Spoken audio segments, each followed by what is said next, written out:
ಅದನ್ನು ಸ್ವಾಗತ ಬಯಸಿದ ಈ ವಿಚಾರವಾಗಿ ಸುವೀರವಾಗಿ ಮಾತಾಡಬೇಕು ಅಂತ ಅಂದ್ಬಿಟ್ಟು ಕನಕಪುರ ರಸ್ತೆಯಲ್ಲಿರ್ತಕ್ಕಂಥ ಆರ್ಟ್ ಆಫ್ ಲಿವಿಂಗ್ ರವಿಶಂಕರ್ ಆಶ್ರಮದ ಮುಂದೆ ಇವತ್ತು 7ನೇ ದಿನ ಸತತವಾಗಿ ಒಂದು ವಾರದಿಂದ ಧರಣಿ ಸತ್ಯಾಗ್ರಹ ಮಾಡ್ತಾ ಇದ್ದಾರೆ.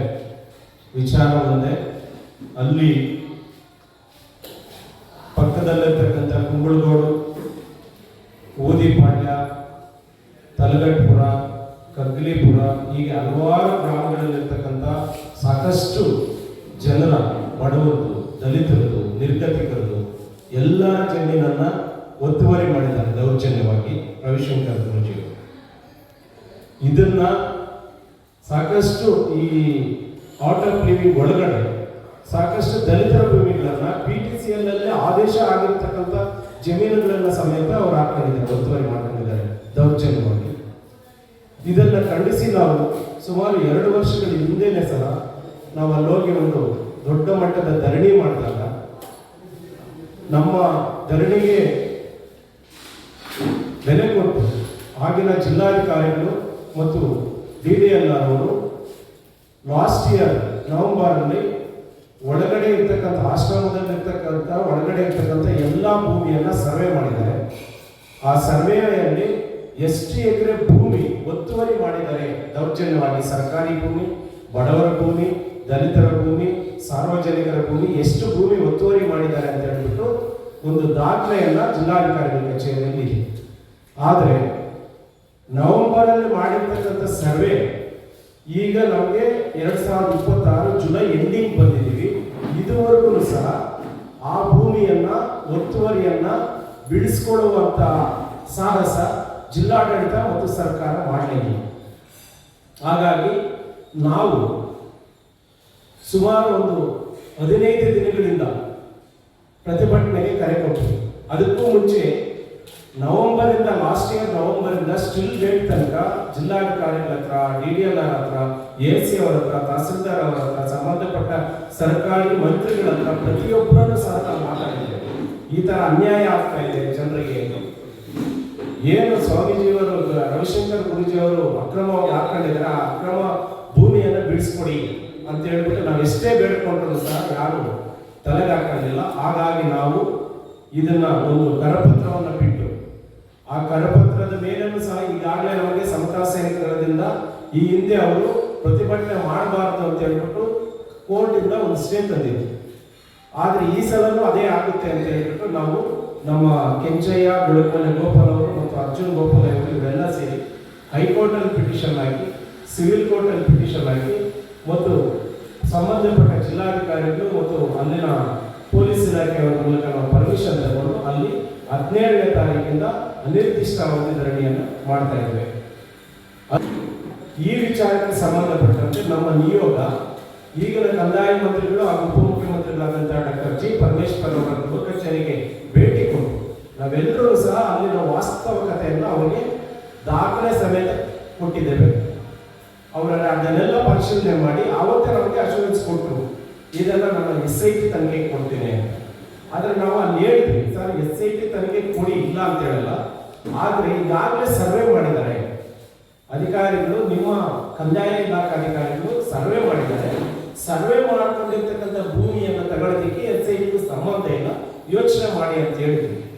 ಆದ್ರೆ ಅವರು ನಮಗೆ ಮೊನ್ನೆ 21ನೇ ತಾರೀಕು ವಿಧಾನಸಭೆಯಲ್ಲಿ ಒಂದು ದಲಿತರ ಕುಂದುಕೊರತೆಗಳ ಸಭೆ ಅಂತ ಹೇಳ್ಬಿಟ್ಟು ಒಂದು ಸಭೆ ಕರೆದು ಮಾನ್ಯ ಉಪಮುಖ್ಯಮಂತ್ರಿಗಳು, ಅದರಲ್ಲಿ ವಿಶೇಷವಾಗಿ ನಮಗೂ ಕರೆದಿದ್ರು.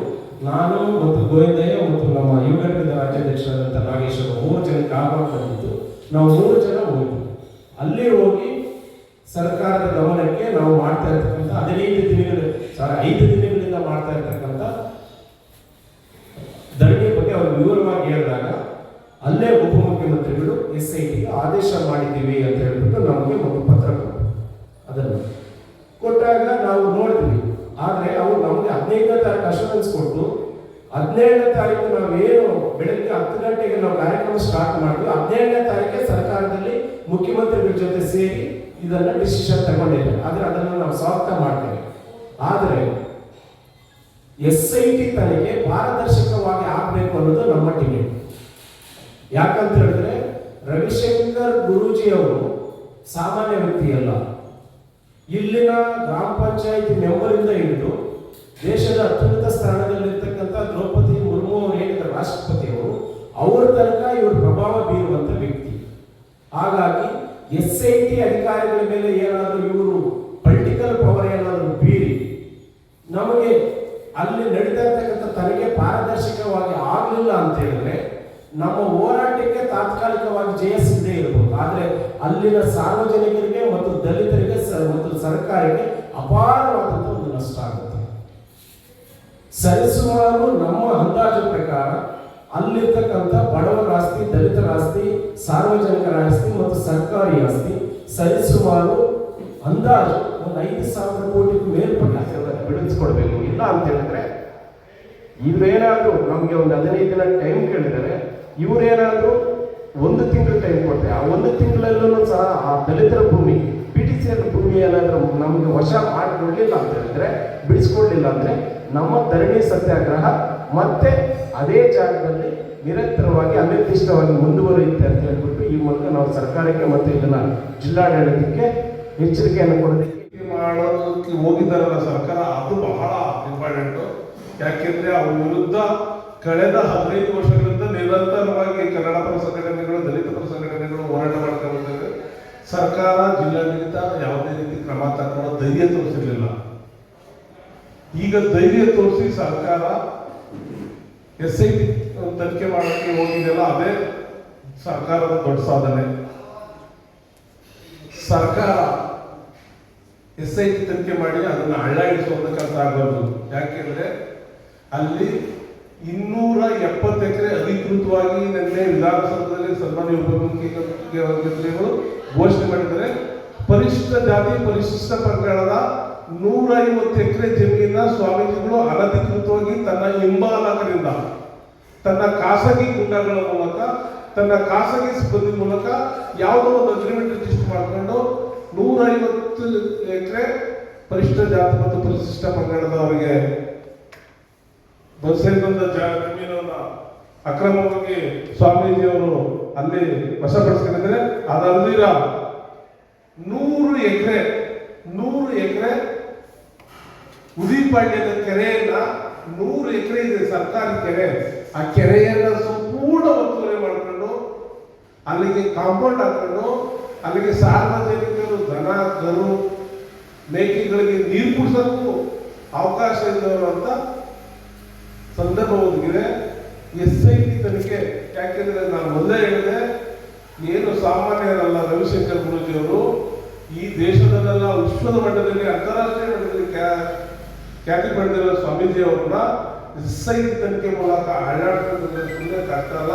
ಇದು ನಿಷ್ಪಕ್ಷಪಾತವಾಗಿ ಬಡವರ ಪರವಾಗಿ, ದೀನದಲಿತರ ಪರವಾಗಿ, ಶೋಷಣೆಗೆ ಒಳಗಾದವರಿಗೆ ನ್ಯಾಯ ಕೊಡಿಸುವಂತ ತನಿಖೆ ಇದಾಗಬೇಕು. ಹೋರಾಟ ತಗೊಂಡಾದ್ಮೇಲೆ ನಾವು ಹೇಗೆಂದ್ರೆ ಆ ರಂಗಮ್ಮಾಜಿ 2 ಎಕರೆ ಭೂಮಿನ ಪ್ರಶ್ನೆ ಮಾಡಕ್ ಹೋಗಿದ್ದಕ್ಕೆ ನಮಗೆ ಎಷ್ಟು ವಿಷಯ ಗೊತ್ತಾಯ್ತು ಅಂದ್ರೆ, 2ನೇ ವಿಷಯ ಬಂದ್ಬಿಟ್ಟು 60 ಎಕರೆ ಜಾಗನ 500 ರೂಪಾಯಿ ವರ್ಷಕ್ಕೆ ಲೀಸ್ ತರ 30 ವರ್ಷಕ್ಕೆ ಲೀಸ್ ತಗೊಂತಾರೆ. 30 ವರ್ಷಕ್ಕೆ ಲೀಸ್ ತಗೊಂಡು 30 ವರ್ಷ ಮುಗಿದೋಗಿದೆ. ಈಗ ತಿರುಗಿ 33 ಎಕರೆನ ತಿರುಗಿ ರೀ ಅಗ್ರಿಮೆಂಟ್ಗೆ ಕೇಳ್ತಾರೆ. ಇನ್ನು ಉಳಿದ ಜಾಗ ಇದ್ದೋಯ್ತು. ಕಾಲಕ್ರಮೇಣ ಏನಾಗುತ್ತೆ, ನಮ್ಮ ನ್ಯಾಯಯುತವಾದ ಹೋರಾಟಕ್ಕೆ ಮತ್ತೆ ಕೋರ್ಟ್ನ ಆದೇಶಕ್ಕೂ ಕೂಡ ಅವರು ಬೆಲೆ ಕೊಡೋದಿಲ್ಲ. ಅವರಲ್ಲಿ ಪ್ರೈವೇಟ್ ಸೆಕ್ಯೂರಿಟಿ ಸಿಸ್ಟಮ್ ಇದೆ, ವೈರ್ಲೆಸ್ ಮುಖಾಂತರ ಕಮ್ಯುನಿಕೇಶನ್ ಮಾಡ್ತಾರೆ, ಯಾರನ್ನೂ ಅಲೋ ಮಾಡಲ್ಲ. ನಾವು ಪೊಲೀಸ್ನವ್ರಿಗೆ ಇನ್ಫಾರ್ಮ್ ಮಾಡ್ತೀವಿ, ಪೊಲೀಸ್ ಜೀಪ್ ಸಹ ಹೊರಗಡೆ ನಿಲ್ಲಿಸ್ತಾರೆ. ಅದಾದ ನಂತರ ನಾವು ವೈಯಕ್ತಿಕವಾಗಿ ನ್ಯಾಯಯುತವಾಗಿ ಹೋರಾಡಕ್ಕಾಗಲ್ಲ ಅಂತ ನಮಗೆ ನಾಲೆಡ್ಜ್ ಬರುತ್ತೆ. ಮ್ಯಾಮತ್ ಅವರು ಆನೆಗಳ ವಿರುದ್ಧ ನಾವು ಓಡಾಡೋಕ್ಕಲ್ಲ ಅಂತ ನಾವೇನು ಮಾಡ್ತೀವಿ, ಅಲ್ಲಿಂದ ಮುಂದಕ್ಕೆ ಬರ್ತೀವಿ. ಮತ್ತೊಂದು ಹೆಜ್ಜೆ ಮುಂದೆ ಬಂದು ನಾವು CRDCL ಹೋಗ್ತೀವಿ. ಕೇವಲ ದಲಿತರು ಅಂತ ಹೋಗಲಿಲ್ಲ, ಅವತ್ತು ನ್ಯಾಯಯುತವಾಗಿ CRDCL ಹೋಗ್ತೀವಿ. ನಮ್ಮ ಪೊಲೀಸ್ ಸ್ಟೇಷನ್ ನಮ್ಮ ಕಂಪ್ಲೇಂಟ್ ಅವಲ್ಲ, CRDCL ಅವತ್ತು ಮಹಾನ್ ಒಬ್ಬ ಆಫೀಸರ್ ಇದ್ರು, ರವೀಂದ್ರ ಸರ್ ಅಂತ ವ್ಯಕ್ತಿಗಳು ಇರಬೇಕು ಅಧಿಕಾರದಲ್ಲಿ. ಅವರು ಡೈರೆಕ್ಷನ್ ಕೊಡ್ತಾರೆ, ಇಮಿಡಿಯೇಟ್ ಆಗಿ FIR ಆಗಬೇಕು ಅಂತಾರೆ. ಡಿಸ್ಪೋಸಿಷನ್ ಮಾಡಿರ್ತಾರೆ ನಮ್ಮನ್ನ ಜಾಗದಿಂದ, FIR ಆಗುತ್ತೆ, ಅದೆಲ್ಲ ಆಗುತ್ತೆ. ಮತ್ತೆ FIR ತಗೊಂಡು ಒಳಗಡೆ ಹೋಗಿ ಟ್ರೈ ಮಾಡ್ತೀವಿ, ಅವಾಗಲೂ ಕೂಡ there is no proper cooperation. ಪೊಲೀಸ್ನವರು ಹೆದರ್ತಾರೆ, ಅವ್ರಿಗೆ ಡಿಸ್ಪ್ಯೂಟ್ ಬೇಕು. ಒಳಗಡೆ ಬರಲ್ಲ, ನಮ್ಗೆ ಸಪೋರ್ಟ್ ಮಾಡಲ್ಲ. ಅವ್ರು ಓಪನ್ ಆಗಿ ಹೇಳ್ತಾರೆ, ನೀವು ಆರ್ ಐನ ಭೇಟಿ ಮಾಡಿ, DAನ ಭೇಟಿ ಮಾಡಿ, ತಹಸೀಲ್ದಾರ್ನ ಭೇಟಿ ಮಾಡಿ. ಕಡೆಗೆ AC ತಹಸೀಲ್ದಾರ್ ಎಲ್ಲರೂ ಬರ್ತಾರೆ, ಅವ್ರು ಬಂದರೆ ಅವ್ರ ಜೀಪ್ನೇ ಒಳಗಡೆ ಬರಲ್ಲ.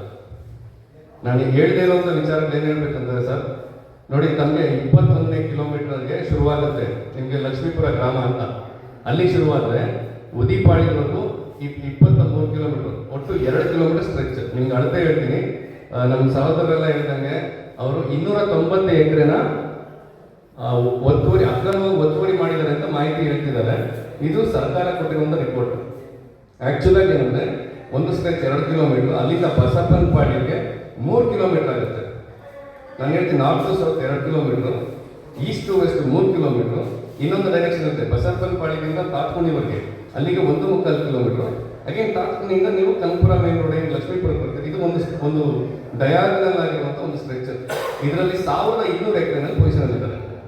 ಅಲ್ಲಿ ಒಂದು ಮಹಿಳೆಯಿಂದ ಶುರುವಾಗ್ತದೆ. ಆ ಮಹಿಳೆಯದು ಜಾಗ ನನ್ನ ಜಾಗ, ಆಶ್ರಮದವ್ರು ಕಾಂಪೌಂಡ್ ಹಾಕೊಂಡಿದ್ದಾರೆ, ನಮಗೆ ಬಿಟ್ಕೊಡ್ತಿಲ್ಲ ಅಂತ ಶುರುವಾಗುತ್ತೆ.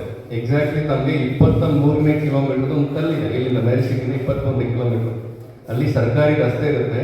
ಆ ಸರ್ಕಾರಿ ರಸ್ತೆ ತಾರ್ ರೋಡ್. ನಾನು ನಿಮ್ಗೆ ಹೇಳ್ತೀನಿ, 2001ನೇ ಇಸ್ವಿನಲ್ಲಿ ಸರ್ಕಾರಿ ಅನುದಾನದಲ್ಲಿ ಆಗಿರುವಂಥ ರಸ್ತೆ ಅದು 1.5 ಕಿಲೋಮೀಟರ್. ಆ 1.5 ಕಿಲೋಮೀಟರ್ ಒಳಗಡೆ ಹೋದರೆ ಈ ರಂಗಮ್ಮಾಜಿಯ ಜಾಗ ಇರುವಂಥದ್ದು. ಆ 23ನೇ ಕಿಲೋಮೀಟರ್ ಕಲ್ಲಿರುವಂಥ ಜಾಗದಲ್ಲಿ ಈ ರಸ್ತೆ ಇದೆ, ದಯಾನಂದ ಸಾಗರ್ ಕಾಲೇಜ್ ಪಕ್ಕದಲ್ಲಿ. ಆ ತರುವಂಥ ಕಂಪ್ಲೇಂಟ್ ಏನಂದರೆ, ನಮ್ಮ ಮಾವನ ಹೆಸರಲ್ಲಿ, ಹನುಮಯ್ಯ ಅನ್ನೋ ಹೆಸರಲ್ಲಿ 2 ಎಕರೆ ಜಾಗ PTCL ಮೊದಲು ಅದು ಗ್ರೋಮೋರ್ ಫುಡ್ ಸ್ಕೀಮ್ನಲ್ಲಿ ಅಲ್ಲಿ 106 ಎಕರೆ 1960ರ ಆಜುಬಾಜಿನಲ್ಲಿ 106 ಎಕರೆ ಗ್ರೋಮೋರ್ ಫುಡ್ ಸ್ಕೀಮ್ನಲ್ಲಿ ಟೆಂಪರರಿ ಗ್ರಾಂಟಾಗಿ 5 ವರ್ಷಕ್ಕೆ ಕೊಡುವಂಥದ್ದು. ಅದಾದಮೇಲೆ ರೆಗ್ಯುಲರೈಸ್ ಮಾಡೋದಕ್ಕೆ ಕೆಲವರೇ ಅರ್ಜಿ ಸಲ್ಲಿಸ್ಕೊಳ್ತಾರೆ, ಮಾಹಿತಿ ಇರುವಂಥವ್ರು, ಪ್ರಜ್ಞೆ ಇರುವಂಥವ್ರು. ಅದರಲ್ಲಿ ಹನುಮಯ್ಯ ಕೂಡ ಒಬ್ಬ, ಅವರಿಗೆ ಮಂಜೂರಾಗಿರ್ತದೆ. ನಾವು ಆ ಜಾಗನ ಬಿಡಿಸ್ಕೊಡೋದಕ್ಕೆ ಅಂತೇಳಿ ತಾವು ಹೇಳ್ದಂಗೆ ನ್ಯಾಯಯುತವಾದ ಹೋರಾಟಕ್ಕೆ ನಾವು ಪ್ರಯತ್ನ ಪಡ್ತೀವಿ. ನಾನೊಬ್ಬ ವಕೀಲನಾಗಿ ಮತ್ತು ಕೆಲವರದ್ದು ಸಹಾಯ ತಗೊಂಡು ಜಾಗಕ್ಕೆ ಹೋಗೋ ಪ್ರಯತ್ನ ಮಾಡ್ತೀವಿ. ನಾವು ಸೂಟ್ ಫೈಲ್ ಮಾಡ್ತೀವಿ. ನಾವು ಬೇಕಿದ್ರೆ ನೋಟ್ ಮಾಡ್ಕೊಂಡು OS 391/20 ಅದನ್ನು ಫೈಲ್ ಮಾಡ್ತೀವಿ. ಅದರಲ್ಲಿ ಇಂಜೆಕ್ಷನ್ ಆರ್ಡರ್ ಆಗುತ್ತೆ, ನಾಟ್ ಇಂಟರ್ಫಿಯರ್ ಅಂತೇಳಿ ನಾವು ಹೋಗೋ ಪ್ರಯತ್ನ ಮಾಡ್ತೀವಿ. ನಮಗೆ ಅವರ ಗೇಟ್ ಒಳಗಡೆ ಅವಕಾಶ ಇರಲ್ಲ.